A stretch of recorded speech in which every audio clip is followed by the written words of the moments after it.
umaga mga kamasa. Ano po? Ngayon po ay liliwanagin natin yung early warning device o yung EWD. Ano ba yung early warning device na yan? At ano yung importansya niyan? Ano yung mga pananagutan natin? May mga dapat ba tayong sundin? Para saan ba yung EWD na yan? Maunawaan po natin ngayon kasi napaka-importante po niyan sa kalsada, lalo higit kapag umuulan, kapag kayo po ay pansamantalang humihinto, kapag kayo po ay nasisiraan. Nakakatulong po yan para at least mabawasan yung mga aksidente natin sa lansangan. Pero bago yan mga kamasa, batiin natin at i-shoutout natin yung isa sa mga viral employee ng LTO San Jose, si Ma'am Ninya Corpus. Ano po, ay ma'am, so hindi po kita personal na kilala, pero nung nakita kayo sa post, yung viral, halos gusto na po ng mga taga San Jose magpahuli na. Sa iyong ngiti, ako'y nahuhumali.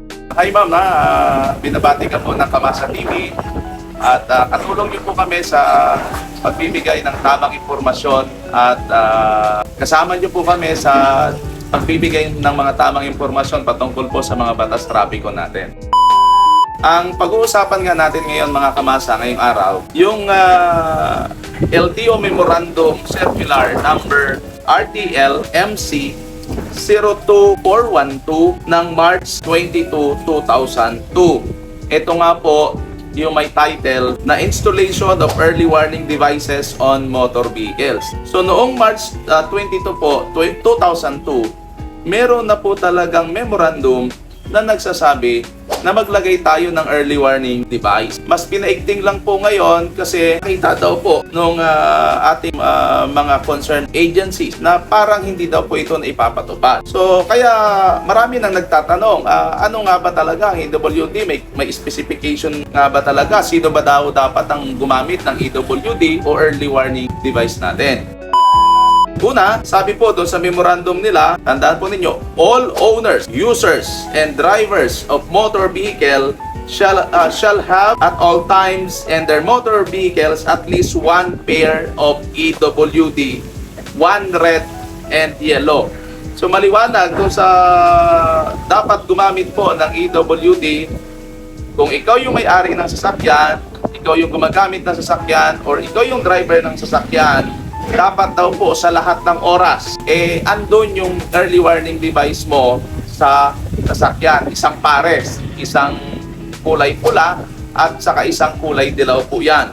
Ano po? At yung pangalawa po, kahit saan daw po, basta nakahinto yung ating mga sasakyan ng 30 minutes or more, dapat kahit saan daw po yan ha, kahit sa street lang yan, highway, or including expressway or mga limited access road, maglalagay daw po yung may-ari o yung driver o yung gumagamit ng sasakyan ng tinatawag natin na EWD o yung early warning device.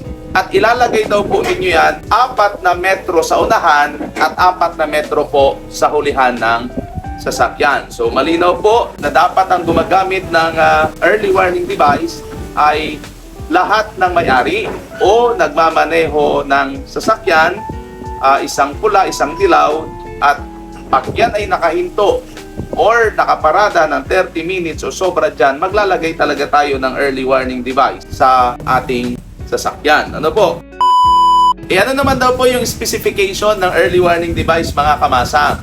So dapat daw po triangular siya, so patatsulok siya, at collapsible reflectorized plates. Ibig sabihin po pwedeng tupiin na kulay pula at kulay yellow. Ano po? At ang haba po nito ay 40 centimeters. At ang lapad niya ay 5 centimeters. Ano po? At yung reflectorized panel daw po niya ay dapat sa likod ay may metal sheet at yung stand. Yung stand niya ay dapat metal din. So dapat talaga meron siyang pinaka-stand sa baba. Ano po? Next, sabi rin po dito, dapat yung triangle daw po na yan ay makikita kahit na masama ang panahon. Sa distansya po na 400 meters kapag naka-high beam ang sasakyan. At dapat daw po ay slightly, lean slightly backwards, nakaganon ng konti, yung ng 5 to 10 degrees perpendicular, yung pagkakalagay po nito sa lansangan natin. Para at least daw po, magkaroon ng visibility sa mga kasama nating gumagamit ng lansangan. Next, yung pinakababa po ng early warning device natin, sabi dyan, dapat daw po at least 7 centimeters yung taas niya doon sa surface, yung doon sa baba, mga 7 centimeters. At alam nyo ba mga kasamasa, hindi basta-basta early warning device din ang dapat nating bilihin. Dahil dapat po ito ay may timbang na 1.25 kilos. Ano po, as concentrated at the base, so yung sa kanyang base or yung pinaka-stand, o yung bigat ng ating AWD dapat 1.25 kilos. Ano po? O bakit daw dapat ay bakit daw mga kamasa dapat ay 1.25 kilos? Para at least kahit mahanginan siya or kahit may mga dumadaang sasakyan kasi mahangin po yan, hindi po siya matutumba o hindi siya maaalis doon. Yun kasi ang nagiging problema natin doon sa hindi pasok na standard na early warning device. So, kaya sa mga kamasa natin na nagtatanong, talagang may standard po na timbang ang early warning device. Ano po? Hindi naman daw po kinakailangan i-accredit yung mga nagbibenta nito basta at least pasok doon sa provided specification ng memorandum na ito. So, ang provided specification, sinabi na natin kanina, at least 40 centimeters long at saka yung wide niya ay 5 centimeters. Ang taas niya sa surface is 7 centimeters at may timbang po yan na 1.25 kilos. Public information dissemination. All regional directors shall effect public information dissemination on the specifications of the early warning device and it being a requirement for registration.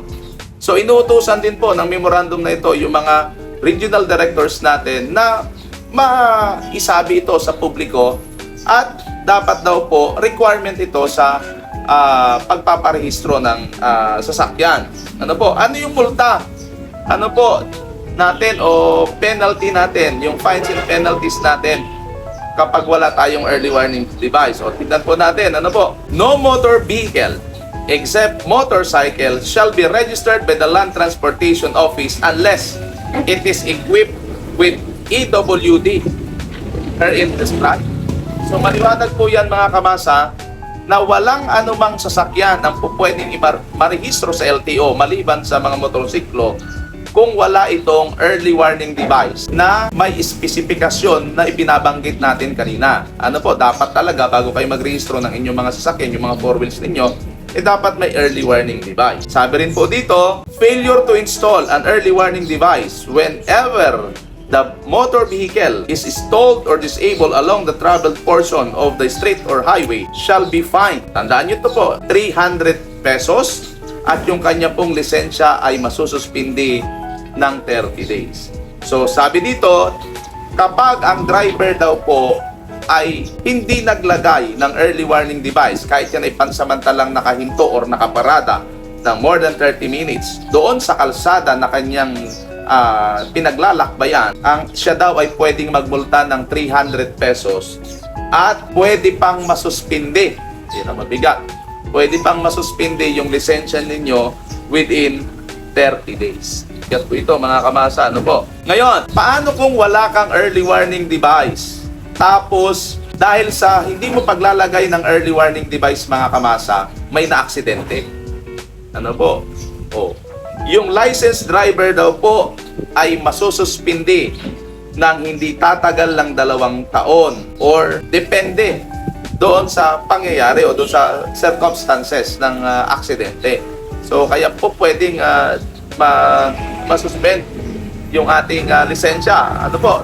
Pag nagkaroon ng aksidente sa kadahilanan na hindi ka naglagay ng early warning device. Yung penalty provisions naman po, mga kamasa, ito yung sinasabi sa memorandum nila.